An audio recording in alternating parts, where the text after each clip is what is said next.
I'm Kayla, 26, and if you had asked me a week ago if my family was crazy enough to steal my dog, I would have laughed in your face. But here I am, exhausted, furious, and trying to keep it together after the most insane day of my life. For some background, my Aunt Linda has always been a problem. She's my mom's older sister, and for as long as I can remember, she's been a master manipulator. The kind of person who never takes responsibility for anything, yet always plays the victim. Growing up, I learned to keep my distance, but that didn't stop her from trying to guilt-trip me into doing favors whenever it suited her. Meanwhile, there's Daisy, my golden retriever, my absolute heart. I got her 4 years ago, when I was at my lowest. I won't get into details, but she was the one constant that helped me through. She's not just a pet, she's family. I've never met a sweeter, more loyal dog. Aunt Linda? She has a very different history with animals. She's the kind of person who gets a pet on impulse because it's cute, and then loses interest as soon as it becomes an inconvenience. Over the years, I've seen her cycle through dogs, cats, even a rabbit once, each one either abandoned, rehomed, or mysteriously given to a better place whenever she got bored. That alone was enough for me to know I never wanted her near Daisy. Now, Aunt Linda's been living in a rental owned by my uncle, my mom and Linda's brother, for over a decade.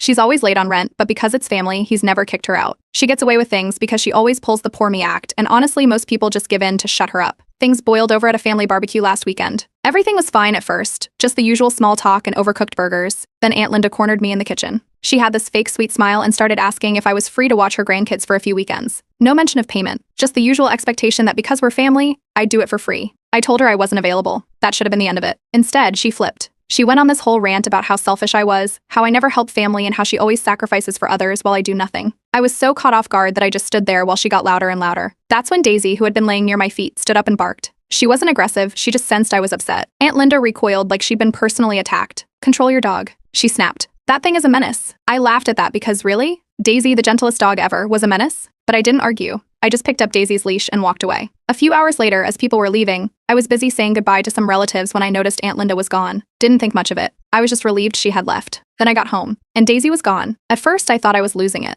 I checked every room, the backyard, the gate. I called her name over and over, running up and down the street like an idiot. I asked neighbors, checked under cars, nothing. That's when my phone buzzed. A text from an unknown number. "Maybe you need to learn some respect. Daisy will be happier with me anyway." I felt like my brain short-circuited. Linda. She took Daisy. I didn't even think. I jumped into my car and drove straight to her rental. I pounded on her door. No answer. I could hear movement inside, but no one came to the door. I yelled through the door, demanding she give Daisy back. Nothing. I called my mom, who immediately tried to reason with her. No surprise, Aunt Linda didn't pick up. At this point, I was shaking with rage. I did the only thing I could think of. I called the police.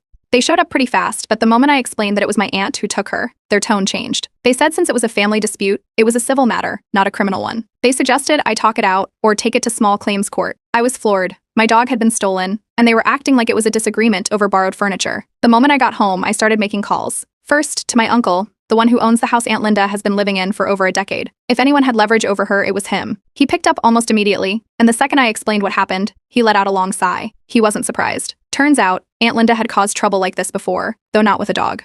She had a history of borrowing things and refusing to return them, forgetting to pay people back, and creating so much hassle that people eventually gave up. But this was different. This was Daisy. He was sympathetic, but there was a problem. Legally, he couldn't just throw her out unless she violated the lease. He needed something concrete, something that gave him an actual reason to start the eviction process. That got me thinking. And together, I started gathering proof, such as adoption records, vet bills, microchip registration, and years' worth of photos to show Daisy was mine. While I didn't expect things to escalate, I wanted to be prepared if I had to fight for her in court. A friend of mine who's in law school suggested small claims court. Technically, I could sue Aunt Linda for Daisy's return, but there was a catch. It could take months, maybe longer. I didn't have months. I knew Aunt Linda. The longer she had Daisy, the more likely she was to give her away just to spite me. That's when I decided to go to her house. I parked a little down the street, watching. The blinds were shut, the house dark. I waited, hoping maybe I'd hear a bark, see movement in the backyard. Nothing. It was like she knew I'd be coming and was keeping Daisy hidden. Then a neighbor, an older woman walking her own dog, stopped by. She noticed me staring at the house and casually asked if I was looking for someone. I explained the situation, carefully making it sound more like a misunderstanding than a full-blown theft. She didn't hesitate. She had seen Aunt Linda bringing a dog inside earlier that day. That was all I needed to hear. I went back to my car, mind racing. If she was keeping Daisy inside, I needed something to force her hand. That's when I remembered something: the lease agreement. Aunt Linda wasn't allowed to have pets in the rental. My uncle had always been firm about it. Too many issues with damages in the past. And now she had my dog inside that house, violating her lease. I called my uncle back, laying it out for him. He didn't like it one bit. She had already been pushing her luck with late rent payments, and now she was breaking the lease entirely. That wasn't even the worst of it. The same neighbor who saw her with Daisy also let it slip that Aunt Linda had been secretly renting out a spare room without my uncle's permission. That was it. My uncle had enough. He told me he'd start the eviction process immediately but wouldn't say anything just yet. The last thing we wanted was for Aunt Linda to panic and do something reckless. While he handled that, I filed another police report, this time emphasizing that Daisy was taken without my consent. I made sure they had a record of my proof, and while they still called it a civil dispute, at least there was official documentation. Then, out of nowhere, my phone rang. Aunt Linda. I picked up. Before I could say a word, she was already yelling, furious that I had snitched to the family, that I had no right to go after her like this, and that I was blowing things out of proportion. I let her talk. When she finally stopped to catch her breath, I gave her one chance. I told her to return Daisy. No more games, no more stunts. Just bring her back and I'd walk away. She laughed. Actually laughed. Then she said the most infuriating thing I'd ever heard. According to her, Daisy was happier with her. That Daisy loved her more. That she was keeping her for Daisy's own good. That was the moment I knew. This wasn't just about taking Daisy. This was about control. She wasn't going to give her back. Not willingly. So I stopped wasting my breath. It was time to take things to the next level. The next morning, I contacted a lawyer. No more wasting time, no more dead ends. I needed an actual legal strategy. The consultation was quick but clear. Since I had overwhelming proof that Daisy was mine, adoption papers, vet records, photos spanning years, I had the legal right to reclaim her. The lawyer laid out my options. I could take it to civil court, but that would take time. Or I could apply even more pressure and force Aunt Linda into a corner. I chose the second option. Before I did anything else, I made sure everyone knew what was happening. I shared a post about the situation on social media, using no dramatic language, just a straightforward explanation. I didn't even have to tag anyone, and the post quickly spread. Mutual family members, friends, even people who barely knew us started sharing it. Comments flooded in. Some people were furious on my behalf. Others were just shocked Aunt Linda had stooped so low. The reaction wasn't just online. Aunt Linda's own children saw the post. I don't talk to them much, but they started questioning their mother directly. It was one thing to steal my dog. It was another for her own kids to call her out on it. Instead of backing down, Aunt Linda doubled down. She went on the defensive, claiming I was harassing her, that I was turning family against her over a misunderstanding. Then she started blocking anyone who confronted her, including some of our own relatives. The more she pushed back, the more obvious it became that she knew she was in the wrong. While that was happening, my uncle took the next step. He officially served Aunt Linda with a violation notice for having an unauthorized pet and for illegally subletting a room in the house. The clock was ticking. She had to get rid of Daisy or face eviction. I wasn't going to wait for her to come to her senses. That night, I decided to take another drive by her house. I parked further down the street and walked along the sidewalk, trying to stay out of sight. From behind a gap in the fence, I saw Daisy sitting near the porch, looking toward the house like she was waiting for me. I took clear, time-stamped photos as evidence that Daisy was inside Linda's property. I wasn't alone this time. Either one of my friends had come with me, a witness. With that, I called animal control. I reported that my stolen dog was being kept at that house. It was one thing for the police to call it a civil matter. Animal control? That was different. They arrived the next afternoon. I wasn't there in person. I didn't want to give Linda the chance to twist things into a confrontation. But I got a call from my uncle just minutes after animal control showed up. Linda was panicking. They asked her to provide proof of ownership. She had none. No adoption papers, no vet records, no microchip registration. Nothing. And the best part? She didn't know what to say. First, she tried claiming Daisy was a gift. When that didn't work, she tried saying I abandoned her. The officers weren't buying it. Then the police got involved. Animal control had escalated it, and this time, the officers took it seriously. They gave Linda an ultimatum: provide legitimate proof that Daisy was hers or surrender her. Linda had nothing, no way out, and she knew it. That's when my phone rang. Linda. I picked up, and before I could say a word, she was screaming. Furious that I had gone this far, that I was turning the law against her, that I was trying to ruin her life over a dog. I didn't argue. I didn't yell back. I just let her talk. Then I told her the truth. This wasn't about a dog. This was about her thinking she could take whatever she wanted, manipulate whoever she wanted, and get away with it. I gave her one last warning. Return Daisy, or the next step would be legal action. She hung up. The police gave her 24 hours to provide proof or surrender Daisy. Meanwhile, my uncle moved forward with the eviction. Linda hadn't just broken one rule, she had broken multiple. Late rent, unauthorized pets, illegal subletting. The notice was signed. She was on borrowed time. Some family members took my side immediately. Others, not so much. The usual guilt tripping started. She's family, it's just a dog. Can't you just let her keep Daisy? I ignored every single one. Because at the end of the day, Daisy wasn't just a dog. She was mine. And no matter what Linda pulled next, she wasn't getting away with it. The deadline passed. Aunt Linda had failed to provide proof of ownership. No adoption papers, no vet records because there were none. She had nothing. That morning, an officer from Animal Control contacted me. Since Aunt Linda couldn't prove Daisy was hers, they were escalating the case. Now, it wasn't just a civil matter, it was being treated as theft. The officer assured me that legal action was now possible. Minutes later, the police followed up. One final warning. Aunt Linda was told she had to surrender Daisy immediately or face legal consequences. There was no more room for arguments, no more stalling. But instead of complying, she played the victim. She started ranting about how I was bullying an old woman, that I was trying to ruin her life over a dog, that I was turning the whole family against her. She even accused the police of taking my side unfairly. Meanwhile, my uncle had officially had enough. That same afternoon, he contacted his lawyer and initiated the formal eviction process. No more warnings. Aunt Linda's time in that house was coming to an end. Then things took a turn. A very bad turn. That night, instead of surrendering Daisy, Aunt Linda secretly moved her. I woke up the next morning to a new problem. Aunt Linda had changed her story. When the police followed up to take Daisy, she was gone. Aunt Linda now claimed that I had given Daisy to her willingly but was now having second thoughts. I knew what she had done. She had sent Daisy away. But to where? Panic set in. I spent the entire morning calling every local shelter, rescue, and veterinarian I could find. I told them to be on alert for a golden retriever who might be brought in under suspicious circumstances. Then a breakthrough. A neighbor down the street had a doorbell camera. When I explained the situation, they were more than happy to check the footage. And there it was, clear as day. Linda's son loading Daisy into a car the night before animal control arrived. With proof in hand, I went straight to him. I tracked him down at his house, banged on his door, and waited. He answered, nervous, shifting on his feet, guilty. I demanded to know where Daisy was. He wouldn't say. He stammered, avoided eye contact. He knew. I didn't waste time arguing. I made it clear in front of his neighbors that if Daisy wasn't returned, I would press charges. This wasn't a family argument anymore. This was pet theft and I had video evidence. The pressure was working. Aunt Linda, sensing that she was losing control of the situation, changed her story again. Now she claimed that Daisy was at a friend's house for a few days. No names. No locations. Just another stall tactic, another attempt to throw me off. I called everyone in the family who was on my side. No more letting Linda lie her way out of this. If she wouldn't admit the truth, we'd force it out of her. That was when I got the final piece of the puzzle. One of Aunt Linda's own grandchildren slipped up. Completely unaware of what was happening, they casually mentioned that Daisy was at Grandma's friend's house in another town. I didn't wait. I drove straight there. This time I brought the police. We arrived at the address, some random house in a quiet neighborhood. In the backyard, tied to a post, confused and scared, was Daisy. The homeowners acted clueless. They claimed they didn't know the dog was stolen, that a family friend had just asked them to keep her for a while. But I had everything. Proof, reports, video footage. The police stepped in. Daisy was coming home. The moment Daisy was back in my arms, I felt her whole body relax. She was confused, tired, and slightly dehydrated, but otherwise okay. I held onto her tightly as the officers wrapped things up. The homeowners kept insisting they had no idea she was stolen, but it didn't matter. They weren't the ones who mattered. Aunt Linda had run out of excuses. I wasted no time. The next stop was the veterinarian's office. I needed to make sure Daisy was completely fine after everything she had been through. A full checkup confirmed she was healthy, just slightly dehydrated and a little anxious. The vet suggested keeping a close eye on her for the next few days, making sure she had plenty of water and reassurance, as if I was going to leave her side after all of this. Then came the next call from the police. Since Aunt Linda had not only refused to return Daisy but had also lied to authorities and moved her to avoid getting caught, the case was being escalated. There was no immediate arrest, but she was officially being warned that legal action was being taken against her. If she kept pushing, this would turn into actual charges. Instead of backing down, Aunt Linda went on Facebook and lost her mind.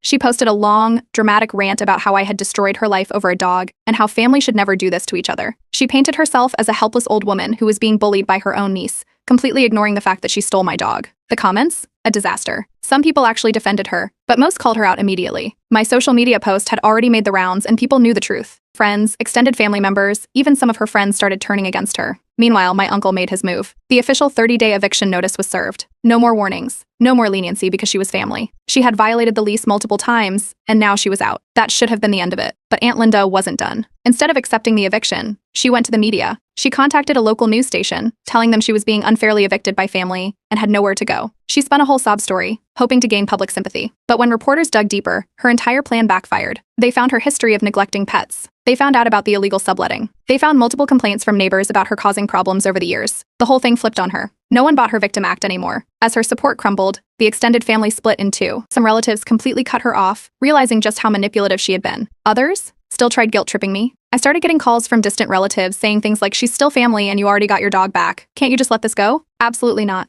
Then her son called, the same one who helped her hide Daisy. He was furious, accusing me of taking things too far. That I had ruined her life over a mistake. So that I should have just worked things out privately. I didn't even argue. I hung up and blocked him. Then came the voicemail. Linda left me a nasty, unhinged message. She called me ungrateful, accused me of being brainwashed by outsiders, and threatened to take me to court. It was full of rage, threats, and delusions. I played it for the police. Their advice? Get a restraining order. If she continued harassing me, I had every right to take further legal action. Meanwhile, her living situation collapsed. Because she had been illegally subletting, the person she was renting to was also kicked out. She had nowhere to go, and now she had two people scrambling for housing instead of just one. People started distancing themselves from her. Friends who once supported her saw the truth. She was burning bridges left and right. Then came her final plea. I woke up to a long text message, a desperate one. She asked me to drop everything, to forgive her, to let her stay with me. She was begging now, saying she had nowhere to go, that she had always loved me, that she only wanted what was best. I only sent one reply. No, find somewhere else. Now, with the eviction countdown ticking, she's out of options. But I know one thing for sure. She won't go down without another fight. Aunt Linda wasn't done yet.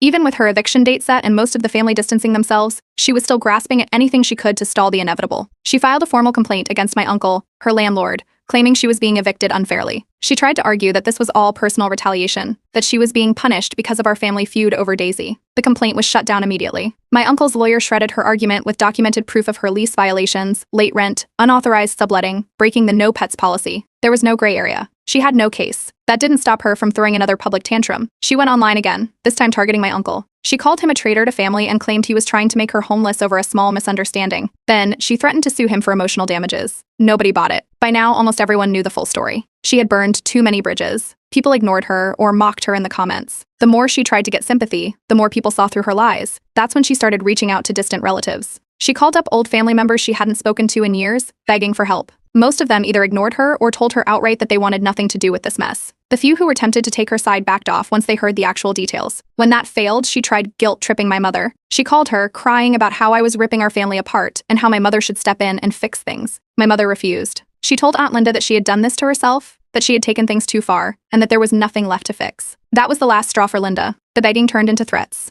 She started sending angry messages to me directly. At first, it was more of the same, pleading, guilt-tripping, trying to make me feel bad. But when I didn't respond, it escalated. She threatened to ruin my reputation, telling me that if I didn't help her, she'd make sure I regretted it. She sent messages implying she would make things difficult for me in ways she didn't even explain. I had enough. I filed for a restraining order. It wasn't just about the harassment. The voicemail, the threats, the manipulation, it was all on record. The moment the restraining order was filed, she was legally banned from contacting me in any way. At the same time, my uncle discovered one last violation. Linda was trying to sneak in another tenant. Despite already being evicted, she was still trying to rent out a room for extra cash. That was the final straw. My uncle's lawyer immediately filed for an emergency eviction order, meaning she could be removed even sooner. That's when things got really desperate. Linda tried to force her way back into the house. The locks had been changed, and she wasn't allowed inside, but she still showed up and tried to get in. She pounded on the door, screaming, demanding to be let in. The police were called. When officers arrived, they warned her she was trespassing, and that if she continued, she'd be arrested on the spot. She finally backed off, but not before swearing that this wasn't over. Her final attempt to stall the eviction was downright ridiculous. She suddenly claimed that my uncle had gifted the property to her years ago. She faked old text messages to try and prove it, but the messages were obviously altered. The landlord's legal team immediately debunked her lies with proper ownership documents. With no options left, a court date was scheduled for her forcible removal, and then she vanished. Instead of showing up to court, she fled the city. She packed up in the middle of the night and left, abandoning the rental completely. But she didn't leave it in good condition. She trashed the place before disappearing. When my uncle inspected the house, it was a disaster. Holes in the walls, stolen appliances, destroyed furniture. She had left a complete mess. Now, instead of just an eviction, my uncle was suing her for damages. The cost of repairs were thousands of dollars, and since she was already struggling financially, this was going to follow her for a long time. With an eviction on her record, bad credit, and lawsuits coming her way, she found herself unable to rent another place easily. No landlord wanted to take on someone with a history of eviction and property damage. She burned every bridge she had left. Aunt Linda's downfall was well underway.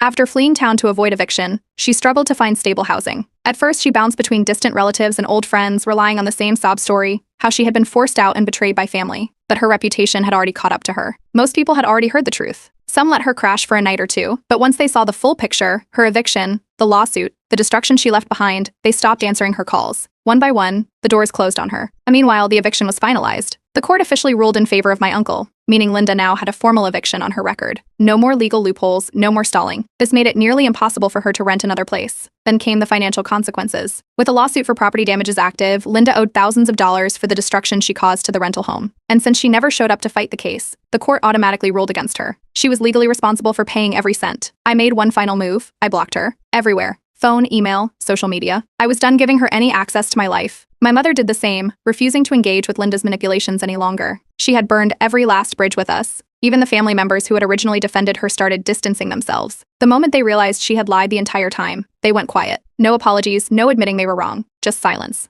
She had played the victim for so long that when the truth finally came out, nobody wanted to be associated with her. Then out of nowhere, Linda's son reached out to me. After weeks of avoiding contact, he finally sent me a message. He admitted that Linda had pressured him into helping her, that she had manipulated him just like she had manipulated everyone else. He said he had nearly lost relationships with other family members because of her lies. He regretted everything. And most importantly, he told me he was cutting ties with her for good. It didn't change what he did, but I could tell he was serious. Even her own son wanted nothing to do with her anymore. With Daisy finally home for good, things started settling down. At first, she was still anxious and disoriented, especially at night. But slowly, with enough love and patience, she began to relax. She followed me around everywhere, never letting me out of her sight. But the moment I saw her wag her tail like she used to, I knew she was healing. But Linda? She wasn't done embarrassing herself. In one last desperate attempt to get revenge, she went online again. This time, she played the ultimate victim, claiming she was forced out of her home and betrayed by family. She made it sound like she had been abandoned with nowhere to go, leaving out the small details like, stealing my dog, destroying the house, and lying to the police. It didn't work. Most people already knew the truth. A handful of distant enablers took her side at first, but even they eventually grew tired of her endless drama. At this point, the restraining order was finalized. Linda was now legally banned from contacting me in any way. No more phone calls, no more threats, no more guilt tripping. If she tried anything, she'd be arrested. As for the lawsuit, it only got worse for her. Since she ignored every court notice, my uncle was awarded full damages. Every single dollar in repairs she had to pay. And since she was already struggling financially, this was another nail in the coffin. Meanwhile, my uncle won in the end. With Linda gone, he renovated the house, fixed the damage, and rented it out to someone much more responsible. No more drama, no more late rent, no more chaos. He officially closed the chapter on Linda's tenancy. By now, her reputation was in shambles. The story spread through family and friends. Nobody wanted anything to do with her. A few distant relatives still entertained her sob stories, but even they eventually got sick of her constant demands. With an eviction on her record, a lawsuit against her, and no stable housing, Linda was running out of options. She bounced between cheap motels and reluctant friends' couches, but no one was willing to take her in long term. She had no stable income, no real support system, and no way to fix the mess she had created. And honestly, she had done it all to herself. As for me, I was finally free. Daisy was safe. Linda was out of my life. No more toxic family drama. No more manipulation. No more stress. Looking back, I had zero regrets. Linda made her choices, and now she was living with the consequences.